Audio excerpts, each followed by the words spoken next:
Tentang Esther itu ternyata yang kita hanya tahu dia itu berpuasa 3 hari karena bangsanya mau dibunuh. Setelah saya pelajari, saya mendapat banyak hal, saudara. Siapa Esther? Esther itu adalah dan Mordekai, dia adalah pengasuhnya Esther. Mereka itu orang dari suku Benyamin yang dibuang dalam pembuangan di Babel. Ketika di Babel mereka dibuang, namanya orang hidup di pembuangan itu tidak enak, saudara. Itu bukan negerinya, itu bukan tanah airnya.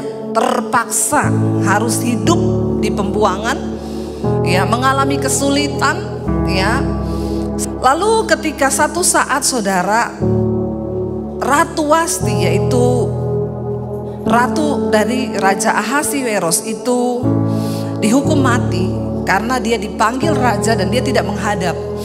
Akhirnya Ahasiweros marah sehingga dia menghukum mati ratu istrinya sendiri. Setelah itu raja ini muram, karena dia ingat-ingat istrinya sekarang gak ada lagi ratu yang dicintai. Lalu anak buah raja itu berikhtiar memiliki sebuah keinginan untuk gimana kalau kita carikan raja istri yang baru supaya dia tidak merenung terus. Memang bapak-bapak itu kalau kehilangan istri merenung, bapak-bapak. Bapak-bapak kehilangan istri sedih enggak? Sedih apa senang bapak-bapak? Ini kayaknya mukanya beda ya. Ngomong sedihnya itu, haleluya ya. Saya percaya sedih lah ya bapak-bapak. Memang beda laki-laki sama perempuan itu, makanya banyak lebih banyak janda daripada duda. Ketawanya kok sumringah ya. Kenapa, saudara? Karena wanita itu tahan, gak menikah lagi, dia tahan. Lalu saudara, karena raja ini murung terus, akhirnya mereka berpikir carilah calon istri yang menarik di hati raja. Dikumpulin semua wanita cantik yang ada di negeri itu. Nah, Esther itu termasuk wanita yang elok parasnya, cantik banget. Lalu ketika Esther terpilih untuk masuk di dalam pemilihan yang akan menjadi ratu, Mordekai bilang begini, "Nggak usah kamu ngomong identitasmu. Jangan ngomong kamu orang Yahudi." Karena kita tahu pemerintahan di Babel, mereka nggak suka orang Yahudi. Jadi kamu diam-diam aja. Lalu saudara, akhirnya dimasukkannya lah Esther, terpilih. Ternyata dia cantik dan raja berkenan memilih Esther menjadi ratu. Artinya apa, saudara? Walaupun kita minoritas, orang biasa, dari orang miskin, Esther itu sudah sebatang kara. Dia anak yatim piatu, orang tuanya sudah meninggal. Tidak peduli latar belakang kita seperti apa, kalau Tuhan mau memilih engkau, dimanapun engkau berada, Tuhan sanggup mengangkat hidup kita. Katakan amin ya. Lalu ceritanya ketika Esther sudah menjadi ratu, tidak seenak-enaknya. Menjadi ratu pun pada zaman itu harus tunggu dipanggil sama raja, menghadap baru kalau raja berkenan bisa. Ceritanya ada seorang yang bernama Haman. Orang ini sombong. Orang sombong dikasih jabatan sama raja, dinaikin jabatannya pada waktu itu karena dia pintar cari muka. Tidak usah cari-cari muka sama manusia, karena kita sudah punya muka, amin. Apalagi bermuka dua, hello. Nggak usah, hidup itu apa adanya saja. Biar ketika Tuhan berkenan, maka Tuhan yang mengangkat, amin. Kita sibuk cari muka percuma, saudara. Nanti juga jatuhnya bakal lebih gila. Kita belajar dari Haman hari ini. Saudara, Haman ini gila hormat, gila jabatan. Dia cari muka terus sama raja dan berhasil. Ketika dia dinaikin jabatannya menjadi orang kepercayaan raja, dia, saudara, raja bilang semua orang harus menghormati Haman. Ketika Haman memasuki istana, semua orang menunduk kepada dia, berlutut lalu menyembah dia. Tapi Mordekai tidak mau menyembah. Lalu ketika Haman melihat Mordekai tidak menyembah, dia menjadi marah. Orang kalau sombong, tukang cari muka, kepengen jabatan, waktu dia tidak mengalami seperti yang dia mau, marah dia. Cuma gak dihormati marah. Cuma gak dihormati loh. Semua menunduk, Mordekai nggak menunduk, dia marah saudara. Ya, ini persoalan diri manusia memang. Ya, makanya kita ini harus berdoa supaya Tuhan membentuk karakter kita. Ya, ketika kita ini, kenapa perceraian terjadi dalam rumah tangga? Karena saya percaya saudara, segala sesuatu terjadi perpecahan karena sesuatu terjadi di luar kemauan kita. Istri itu maunya begini. Ya suami, kalau aku pulang kamu tuh begini sama saya itu harus begini. Suami juga ngomong, ya kamu itu harus begini. Semua egonya kita yang dituntut, pengen di ngertiin, pengen diginiin. Capek nggak saudara? Ya capek.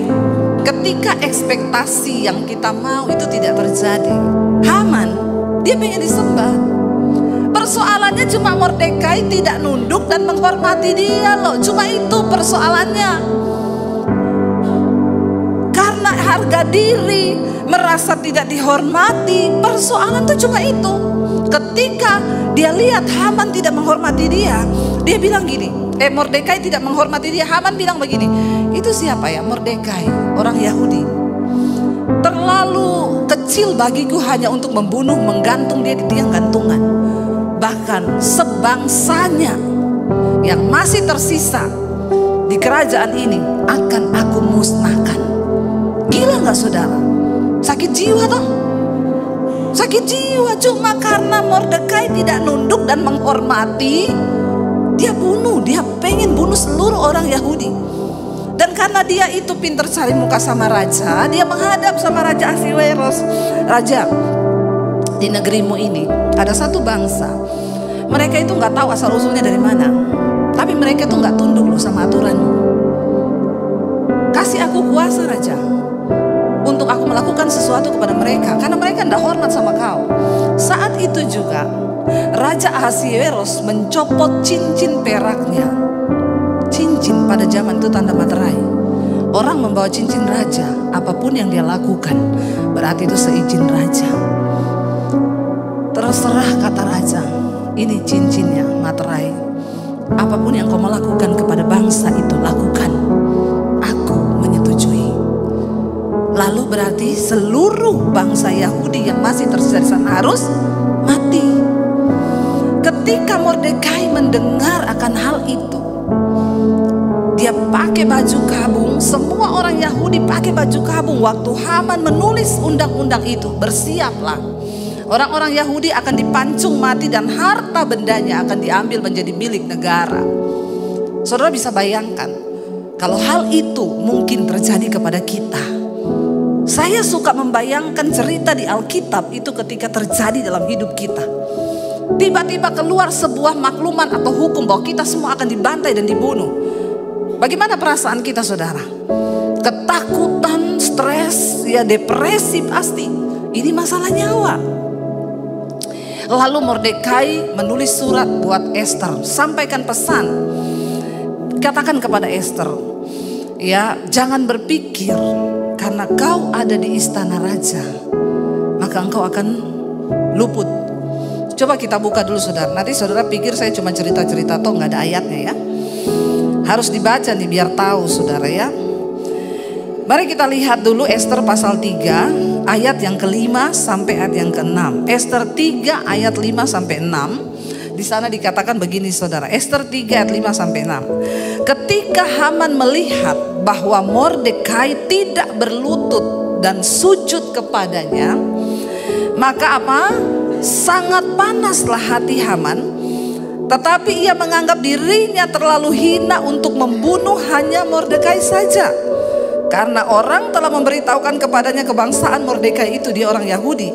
Jadi Haman mencari ikhtiar memunahkan semua orang Yahudi, yakni bangsa Mordekai itu di seluruh kerajaan Ahasiweros.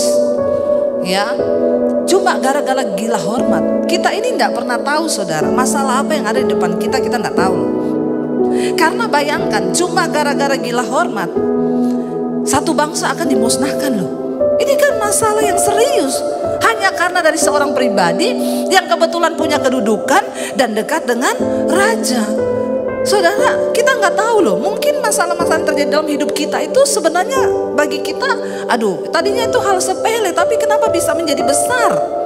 Ya, dan akhirnya Ayat kita lompat ayat yang ke Ester pasal 4 ayat 11 sampai 13. Ester 4 ayat 11 sampai 13. Semua pegawai raja serta penduduk daerah-daerah kerajaan mengetahui bahwa bagi setiap laki-laki atau perempuan yang menghadap raja di pelataran dalam dengan tiada dipanggil hanya berlaku satu undang-undang, yakni hukuman mati.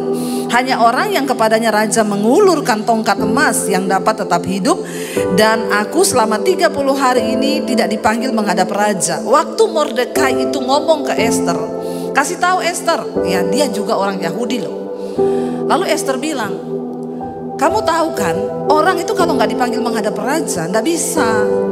Ya, apalagi kalau raja tidak mengulurkan tongkat emasnya, maka yang ada harus mati di penggal kepalanya. Walaupun aku ini istri, tapi sudah 30 hari ini, sudah 1 bulan aku ini tidak dipanggil-panggil. Ya, makanya saya nggak mau jadi istri raja. Mau ketemu suami aja angel ya. Bayangkan loh, kalau dipanggil, tidak dipanggil mati.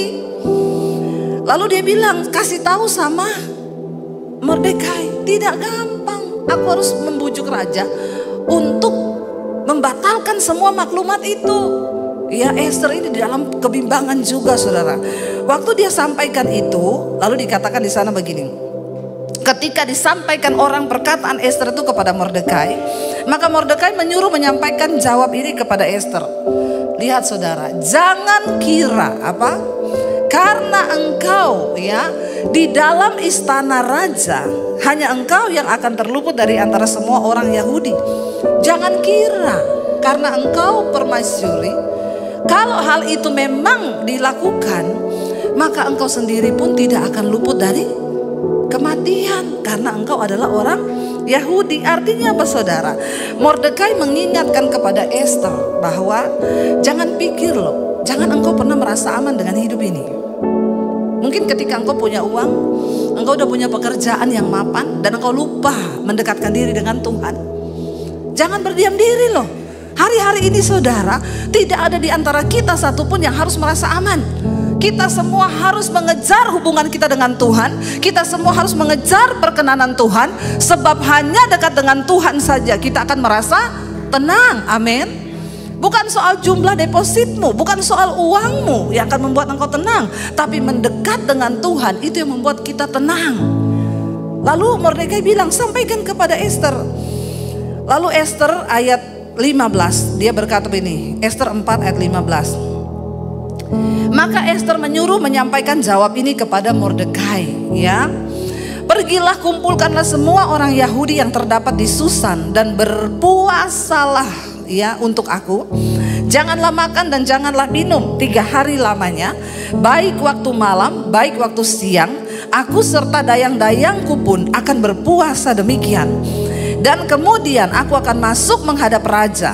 Sungguh pun berlawanan dengan undang-undang. Ya, kalau terpaksa aku mati, maka biarlah aku mati. Apa yang sedang Ester cari? Dia tahu dia tidak punya kuasa sebagai ratu untuk melawan undang-undang. Dia tahu tidak ada kekuatan apa-apa. Yang dia butuhkan hanyalah perkenanan Tuhan. Dari kitab Ester kita bisa belajar untuk mendapatkan perkenanan, pembalikan keadaan dalam hidup kita. Kita cuma butuh satu hal, yaitu perkenanan Tuhan. Yang Ester gumuli hanya apa? Raja ini mengulurkan tongkat. Ini bicara perkenanan saudara. Kalau hati raja berkenan, maka apapun yang dia minta pasti akan diberikan. Ya, lalu dia berkata, sampaikan dan umumkan bahwa kita semua harus berpuasa 3 hari 3 malam. Saudara yang belum pernah silakan coba. Saya pernah melakukan puasa 3 hari 3 malam. Waktu itu ada satu orang itu datang kepada saya, ibu-ibu, dia bilang gini, Bu, waktu itu saya belum Bu ya, dia panggil Debbie. Ya, kenapa? Suamiku mau santet kau. Kenapa? Ya dia tersinggung, dia nggak suka sama kamu. Dan memang suami saya itu, dia bilang, itu di kamarnya itu ada paku-paku gambar orang bentuk kepala, ya, lalu dia nyalain lilin. Kalau dia mau santet orang, dia tinggal tusuk pakai jarum di mata, di mana. Itu terjadi. Saya waktu mendengar hal itu saya ya takut, saudara. Dibilang mau disantet itu takut juga ya. Tapi saya berdoa. Ketika saya berdoa, Roh Kudus menggerakkan saya doa puasa 3 hari 3 malam. Maka semua panah-panah api dari si jahat akan aku kembalikan kepada orang itu. Saya bilang, Tuhan, tidak usah dikembalikan Tuhan, tapi ampuni aja, proteksi saya. Lalu saya puasa 3 hari 3 malam. Ya, hari yang kedua itu agak berat, saudara. Dan memang 3 hari 3 malam itu keluar bintik-bintik merah seluruh badan ini, saudara. Ya, ternyata itu racun, bagus, saudara ya. Saya puasa, ya, hari yang ketiga, hari kedua saya puasa, saya dengar dia kerasukan. Hari yang kedua saya puasa, dia kerasukan. Hari yang ketiga saya puasa, dia panggil saya, saudara. Sebelum saya buka puasa, orang itu panggil saya. Dia bilang begini sama saya akui loh kamu, saya akui imanmu. Kenapa Pak? Saya coba kamu dengan ilmu saya, gak bisa masuk. Malah ilmu itu berbalik menyerang saya. Dan akhirnya dia minta saya doain. Waktu saya berdoa buat dia hari itu, dia kerasukan, saudara. Ya, lalu kita berdoa, kita lepaskan dia. Dari situ saya melihat memang benar, kuasa doa puasa itu dahsyat dan luar biasa. Amin, saudara. Ya, Esther tahu akan hal itu. Yang dia butuhkan adalah perkenanan Tuhan. Karena hanya Tuhan yang bisa menjamah hati raja. Apapun persoalan yang kau hadapi hari ini, saudara, hanya Tuhan yang sanggup memberikan jalan keluar dan melepaskan kita. Nggak ada satu manusia pun, hanya Tuhan yang sanggup. Akhirnya, saudara, Esther berpuasa. Tapi saya tertarik, saudara, siapa sebenarnya pribadi Esther ini?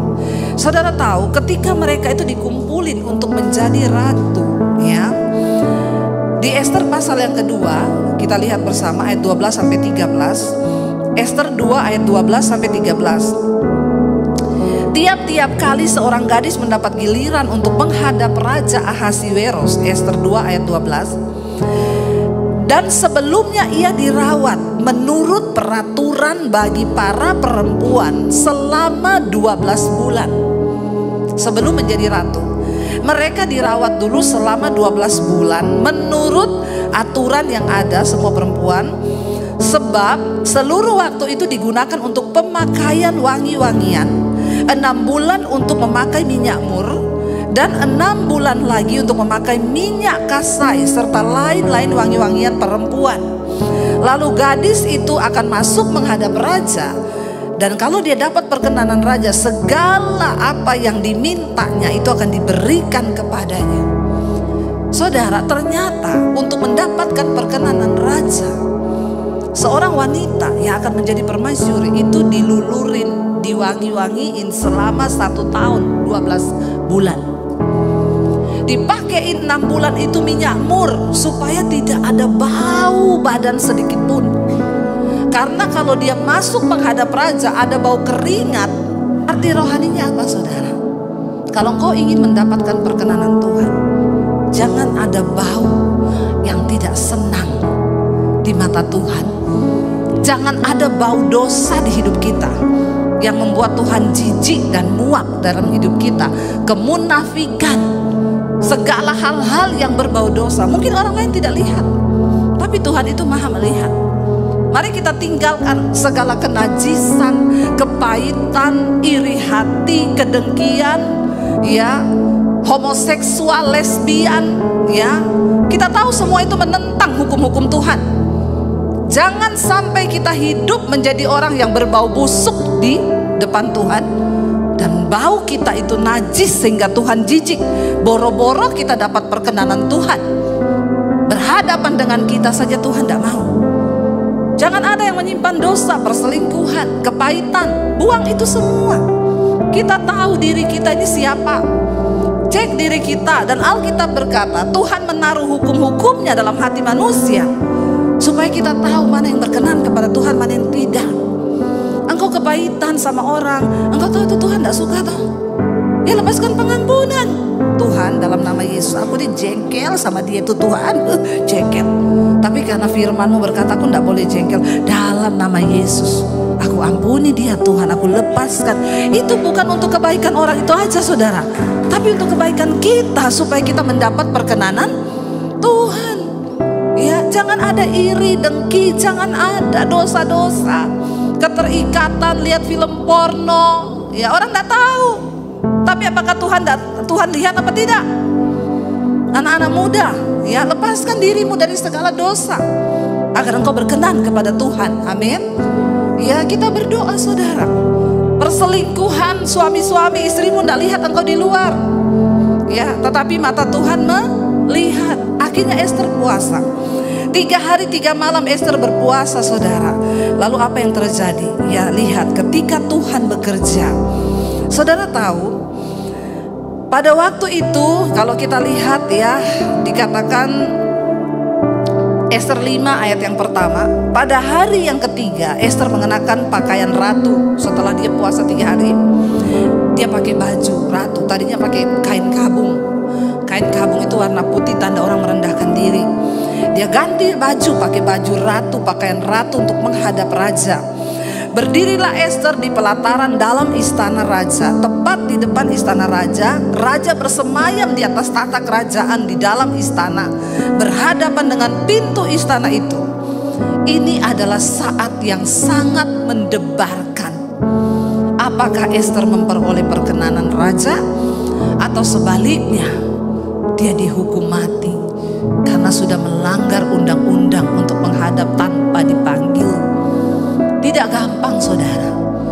Bahkan nyawa menjadi taruhan untuk mendapatkan perkenanan raja. 2 saja, kalau engkau memilih perkenanan Tuhan, engkau hidup dan mengalami kemuliaan. Tapi kalau engkau memilih hidup dalam dosa, maka kematian yang akan kita dapatkan. Makanya bertobat yuk, mari kita suruh sungguh-sungguh menyerahkan hidup kepada Tuhan. Ketika Ester berdiri, dikatakan ketika raja melihat Ester sang ratu berdiri di pelataran, berkenanlah raja kepadanya, sehingga raja mengulurkan tongkat emas yang di tangannya ke arah Ester. Lalu mendekatlah Ester dan menyentuh ujung tongkat itu. Tanya raja kepadanya, apa maksudmu hai Ratu Ester? Dan apa keinginanmu? Sampai setengah kerajaan sekalipun akan kuberikan. Kalau raja sudah mengulurkan tongkat, apapun yang diminta harus dikasih saudara. Dia bilang setengah kerajaan pun akan aku berikan. Jawab Ester, jikalau baik pada pemandangan raja, datanglah kiranya dengan Haman pada hari ini ke perjamuan yang akan aku adakan ya bagi raja. Maka titah raja, hari ini cepat suruh Haman panggil, kita akan makan di perjamuan yang Ester akan berikan. Ester bikin perjamuan. Singkat cerita saudara, lagi minum anggur dan makan, raja tanya kepada Ester, apa yang engkau mau? Kasih tahu apa yang engkau mau, maka aku akan menuruti. Ester nggak terburu-buru. Dia bilang, kalau memang raja mau ya mendengarkan permohonan hamba ini, maka biarlah hamba mendapatkan kasih di mata raja. Besok datang lagi ke perjamuan yang akan aku adakan. Raja dan Haman harus datang ke perjamuan itu. Belum langsung dia minta saudara. 2 kali dia suruh raja datang. Raja bilang, oke, baik, besok aku akan datang. Lihat Tuhan bekerja. Ketika raja pulang, kita lihat Ester pasal 6 ayat yang pertama. Ester pasal 6 ayat yang pertama. Tuhan bekerja. Pada malam itu juga raja tidak dapat tidur. Maka bertitahlah baginda untuk membawa kitab pencatatan sejarah, lalu dibacakan di hadapan raja. Dan di situ didapati suatu catatan tentang Mordekai yang pernah memberitahukan bahwa Bigtan dan Teres, 2 orang sida-sida raja yang termasuk golongan penjaga pintu, berikhtiar untuk membunuh Raja Ahasiwerus. Ketika Tuhan bekerja, hal-hal yang tidak masuk akal terjadi. Malam itu raja tidak bisa tidur. Tiba-tiba gelisah. Siapa yang bekerja saudara? Tuhan. Karena raja nggak bisa tidur, gelisah, raja iseng. Dia panggil ajudannya, sini, kamu ambil itu catatan sejarah istana ya, tolong baca-bacain dong buat aku. Ini sejarah yang sudah terlupa loh. Lalu dibacalah. Pada satu saat ada 2 orang penjaga pintu yang berikhtiar membunuh raja. Kejadian itu terjadi pada tanggal sekian-sekian, tetapi seorang yang bernama Mordekai menyelamatkan raja dari maksud pembunuhan itu. Cara Tuhan itu kita nggak pernah bisa pikir, saudara, amin. Ini kisah yang sudah lama dan tidak pernah diingat. Tapi waktu Tuhan bekerja karena kita mendapatkan perkenanannya, loh, apa yang tidak mungkin bagi Tuhan? Apa yang tidak masuk akal? Apa yang tidak terpikir? Dan itu terjadi karena Ester berdoa puasa. Amin, saudara. Waktu dibacakan raja kaget. Loh, kan raja tidak tahu kalau Haman ini benci kepada Mordekai karena Mordekai tidak mau hormat kepada dia. Raja kan tidak tahu kisah itu sampai akhirnya mau dibunuh nih bangsa Yahudi. Raja tidak pernah tahu, tapi Tuhan kalau bekerja dia bongkar sampai ke bawah-bawah, sampai ke hal-hal yang tidak kita pahami dengan logika. Tuhan sanggup turut bekerja untuk mendatangkan kebaikan bagi orang-orang yang berkenan di hatinya. Amin, saudara. Lo tiba-tiba saja loh, lalu terbuka, lalu raja bilang, loh ada toh orang yang bernama Mordekai itu. Saudara tahu pada hari itu Haman sudah menyiapkan tiang gantungan untuk Mordekai, 50 hasta tingginya. Tapi Tuhan membalikkan keadaan. Dikatakan begini, saudara. Ayat berikutnya, maka bertanyalah raja, kehormatan dan kebesaran seperti apakah yang harus kita anugerahkan kepada Mordekai oleh sebab perkara itu? Loh, raja teringat, ternyata aku belum pernah kasih penghormatan loh sama dia. Makanya saya bilang gak usah cari muka. Waktu Tuhan tahu kita ini pantas dan layak untuk mendapatkannya, cara yang ajaib akan Tuhan bukakan, saudara. Amin. Amin, saudara. Dan kalau Tuhan yang bukan, gak ada yang bisa tutup. Mari kita sibuk cari muka sama Tuhan, amin, daripada sama manusia. Waktu saudara tidak disangka-sangka. Loh, saya mau tanya, Mordekai lakukan apa coba? Dia bahkan tidak dapat kesempatan ketemu raja. Dia berdoa puasa bersama-sama dengan orang Yahudi yang lain karena mereka dalam tekanan. Karena itu saudara, saya melihat di sini ternyata tekanan itu sering kali membawa kita menemukan hal-hal besar yang sedang Tuhan sediakan bagi setiap orang yang mau sungguh-sungguh mencari Dia. Amin. Wow. Haman boleh mereka-rekakan kejahatan dalam hatinya. Haman, baru ini habis ini mati kau, mati usahamu, mati semua yang kau buat, mati pekerjaanmu. Ya, Tuhan bilang sorry ya, kalau aku yang bekerja, sorry ya. Maka Tuhan sanggup membalikan keadaan. Saudara tahu tiang gantungan yang disediakan Haman untuk Mordekai, terakhir dipakai gantung siapa? Yang naik di tiang gantungan itu. Orang boleh mereka-rekakan yang jahat buat kita, tapi waktu engkau mendapat perkenanan Tuhan, segala kemuliaan Tuhan bisa balikan keadaan. Harusnya Haman yang mati, jadi harusnya Mordekai yang mati, jadi Haman.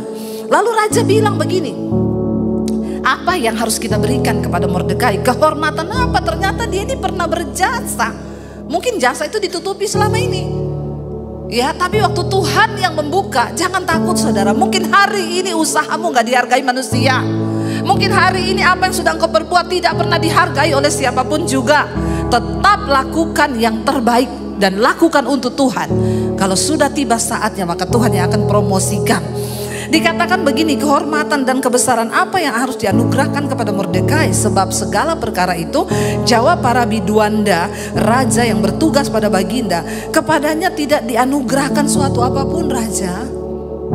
Kasihan Mordekai itu, dia tidak dikasih apa-apa waktu itu. Raja kaget, oh dia tidak dapat apa-apa. Setelah Haman masuk, bertanyalah raja kepadanya. Haman yang ditanyai, raja ini tidak ngerti apa-apa soal Haman ini kepahitan sama Mordekai kan. Raja tanya sama Haman begini. Raja bilang begini ketika Haman masuk, apa yang harus kita lakukan kepada orang yang berjasa kepada raja? Ya, apa yang harus raja berikan? Ya, apakah kita harus, dia bilang begini, apakah yang harus dilakukan kepada orang yang raja berkenan menghormatinya? Kata Haman dalam hatinya, siapa lagi yang raja berkenan menganugerahkan kehormatan lebih daripadaku? Dia GR. Raja tanya begini, habis ini pasti apa? Dapat sesuatu. Ya, itulah orang saudara. Ya, kalau hatinya penuh kebusukan, iri, dengki, gila hormat, gila jabatan, lalu apa yang dia dapat saudara? Dia pikir dia yang akan dikasih itu. Pasti raja tanya buat aku. Oleh karena itu jawab Haman kepada raja, mengenai orang yang raja berkenan menghormatinya, hendaklah diambil pakaian kerajaan yang biasa dipakai oleh raja sendiri. Kurang ajar enggak? Dia itu mau menyamakan diri, dia pikir buat dia toh. Dan lagi kuda yang biasa dikendarai oleh raja sendiri, dan yang diberi mahkota kerajaan di kepalanya. Dan hendaklah diserahkan pakaian dan kuda itu ke tangan seorang dari antara para pembesar raja, orang-orang bangsawan. Lalu hendaklah pakaian itu dikenakan kepada orang yang raja berkenan menghormatinya. Kemudian hendaklah ia diarak dengan mengendarai kuda itu melalui lapangan kota, sedang orang berseru di depannya, beginilah dilakukan kepada orang yang raja berkenan menghormatinya. Ternyata semua yang dia sebutkan itu untuk Mordekai. Dia sudah menyebutkan yang terbaik karena dia pikir itu untuk, kasihan deh lu. Jangan GR, Tuhan tahu siapa milik kepunyaannya. Amin. Berkat itu tidak bisa tertukar. Bagian kita hari ini, mari jaga hidup kita, mari jaga langkah kita, supaya kita selalu ada dalam perkenanan Tuhan. Sehingga kita tahu akhir dari cerita ini saudara.